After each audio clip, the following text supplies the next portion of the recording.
శుక్లాంబరధరం విష్ణుం శశివర్ణం చతుర్భుజం ప్రసన్నవదనం ధ్యాయేత్ సర్వవిఘ్నోపశాంతయే. సముద్రమునకు సంబంధించిన రహస్యాలు.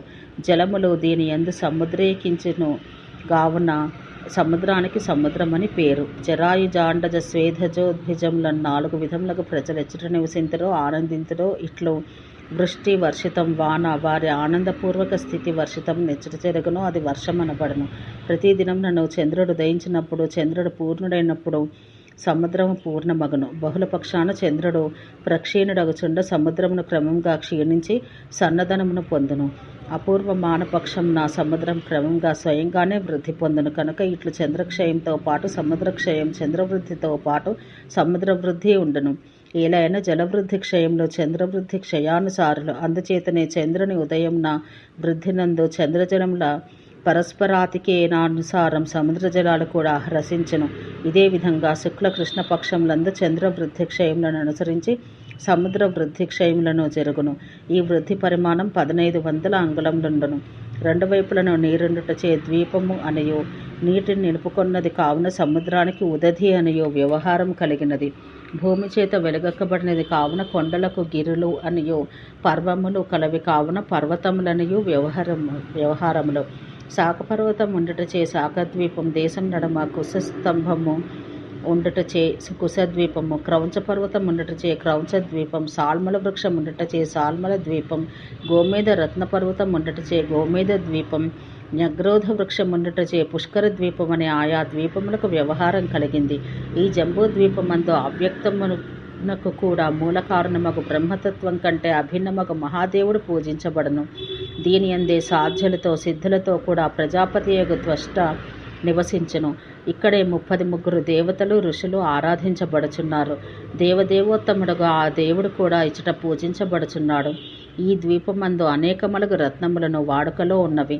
ఈ చెప్పిన ద్వీపములన్నీ అచటి ప్రజల ఆర్జనము, బ్రహ్మచర్యం, సత్యం, దమం మొదలగు వారిని బట్టి వారి వారి ఆరోగ్య ఆయు ప్రమాణాధికం ఒకదాని ఎందుకంటే మరి ఒక దాని యందు రెట్టింపు చొప్పున అధికమగుచున్నది. ప్రజలను వారి సద్గుణాలచే రక్షించబడుతున్నారు. జరా మృత్యు పీడితులు కాకున్నారు. అచటి జనులు అప్రయత్న సిద్ధమగు షడ్రసాహారం తిని సుఖంగా జీవింతురు. పుష్కర ద్వీపాన కావల స్వాదూదక సముద్రం ఉన్నది. దాని కావల చుట్టూ లోపలి వైపు ప్రకాశం, వెలుపలి వైపు అప్రకాశమగు పర్వతం గుండ్రంగా ఆవరించి ఉన్నది. దీని అందలి ఆలోక విస్తార మాత్రాంశము పృథివీ సంబంధి అయి దృఢాంశంగా ఉన్నది. మిగిలిన ఆలోక భాగము ఉదకంతో ఆవరించబడి ఉన్నది. అట్లీ భూమండలానికి చుట్టూ ఉదకం కమ్మి ఉండుటతో ఇది అంతయు ఉదకంతో ప్రతిచ్ఛిన్నము అని చెప్పవలసి ఉన్నది. భూమికి చుట్టూ ఉన్న జలం భూమికి 10 రెట్లుండి భూమిని తడుపుచున్నది. దానికి 10 రెట్ల పరిమాణంతో అగ్ని ఈ జలములను నింపివేయుచున్నది.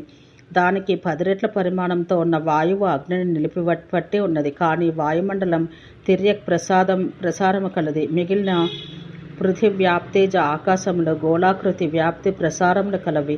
వాయువుకు 10 రెట్ల పరిమాణం గల ఆకాశం ఇతర భూతంలో గాలిచే చెదిరిపోకుండా నిలిపి పట్టుచున్నది. దానికంటే అధికమగు పరిమాణం గల సదసదాత్మకమగు మహత్తు ఈ పృథివ్యాధి పంచకమును, దానికంటే అధిక పరిమాణం గల అవ్యక్తము ఈ పృథివ్యాధి మహదంత షట్కమును ధరించున్నది.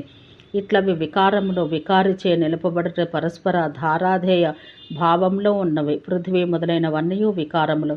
ఒకదానికంటే మరి ఒకటి పరిమాణంలో పెద్దవి, ఒకదాన్ని ఇంకొకటి నిలిపి పట్టినవి. అవి పరస్పరాను ప్రవేశం చేసి ఉన్నందునే స్థిరతరత్వం పొంది కదలిక ఉన్నది. వీనిలో పృథ్వీ, నీరు, అగ్ని, వాయువు ఇవి పరిచ్ఛిన్నములు. ఇది ఇంతవరకు ఉన్నవి అని చెప్పశక్యమగును. ఈ 4 భూతములకు ఆవలగా ఉన్న వెలుగు కూడా అన్ని వైపులా సమంగా ఉండును. కావున ఆకాశమంతా వెలుగు వ్యాపించి వారిని దీని అందేది ఉన్నదని చెప్పగలుగుతున్నాము. ఇవి ఇట్లు పెద్ద పాత్ర ఎందున్న చిన్న పాత్రల వలె ఉండి పరస్పరం ఆశ్రయ భావంతో ఉంటుచే ఒకదానికంటే ఒకటి చిన్నవన వీలగుచున్నది.